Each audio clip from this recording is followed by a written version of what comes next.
reaching out to feed the hungry, bringing wholeness to the broken, hope and healing to the poor.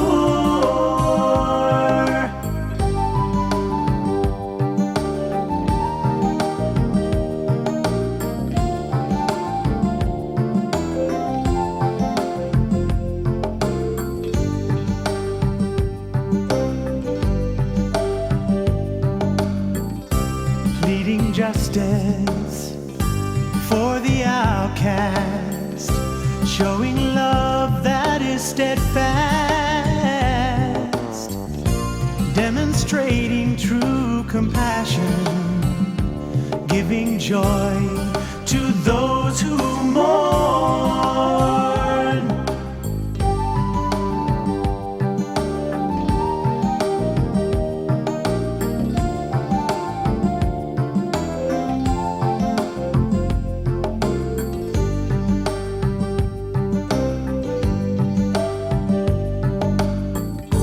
Calling out to those around me to be instruments of mercy, hearts and hands to heal the nations.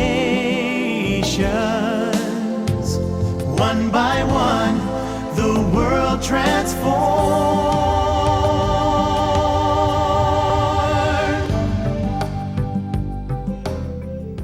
One by one, these nations will be transformed. The growing fleet of mercy ships, the Anastasis, the Caribbean Mercy, the Africa Mercy, and the ones to come, reach out to the poorest and neediest areas of the world that have yet to hear, feel, or see the love of God. I'm on location in West Africa, and this part of the world we see 82% of the poorest of the poor. Well, how poor is poor? In the United States, Canada, North America, Western Europe, our per capita income is about $18,500 per person. Here, in the needy parts of the world, it's $200, $300, depending on the nation. We have one doctor per 418 people in West Germany or North America, but here it's about one per 15,000. Dentist is perhaps an even greater indication. We have one dentist for every 1,500 people in the Western world or the English-speaking world, but here in the needy areas of the world, it's one dentist for 100,000 to 150,000. And because I'm convinced that the spiritual reality of life is often the deepest cause for the physical suffering of life, we should look at the spiritual need. This is the part of the world that has the least exposure to the love of God, and our ships are making a difference. Some of the stories, some of the lives that have been changed forever and for eternity will bring joy to your heart. Let me tell you about a couple of those. When Usman and his mother first arrived on board the Mercy ship, he was severely malnourished. He could not drink because of a cleft lip and palate. At 6 months old, tiny Usman weighed less than 3 pounds. Mercy Ship's doctors immediately placed him on a feeding program to gain weight in preparation for a life-saving surgery. A few days after his operation, Usman and his mother returned home to great rejoicing. Maliki Silla lived with his parents and several siblings in one rented room. The highlight of his day had been being pushed and pulled while sitting in a cardboard box. Maliki, like his mother and 2 of his siblings, was virtually blind.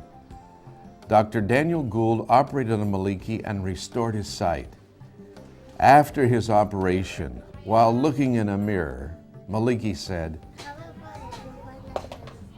"I'm a black, handsome boy." The tumor on Patrick Coker's face began as a tiny spot close to his teeth. For 18 years, he had endured the rituals of native medicine men and the disappointments from different doctors. He received news about a giant floating hospital that was in his city, and he attended the medical screening.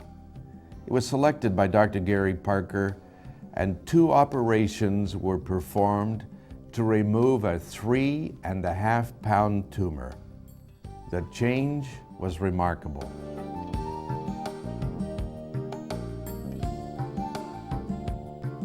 Deep in the heart of El Salvador, two sisters were born with club feet. Isabel's sister Elsa was just learning how to walk on her disfigured feet.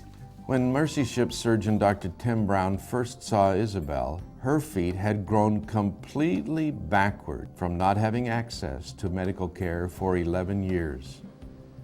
Following her successful operations, a beaming Isabel can now do the things other girls her age do. Chores around the house, going to school, and playing with shoes on her feet. Governments have thanked us, and therefore thank you, but I think the greatest thanks come from the individuals themselves whose lives and futures have been changed. When you see someone born with club feet, or a cleft lip and palate, or with blindness, receive a life-changing surgery, you get to witness the love of God in action. Thank you for helping us to bring hope and healing.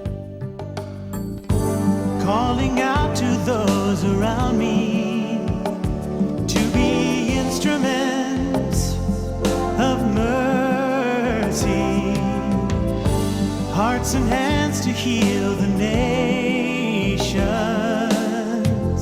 One by one, the world transforms.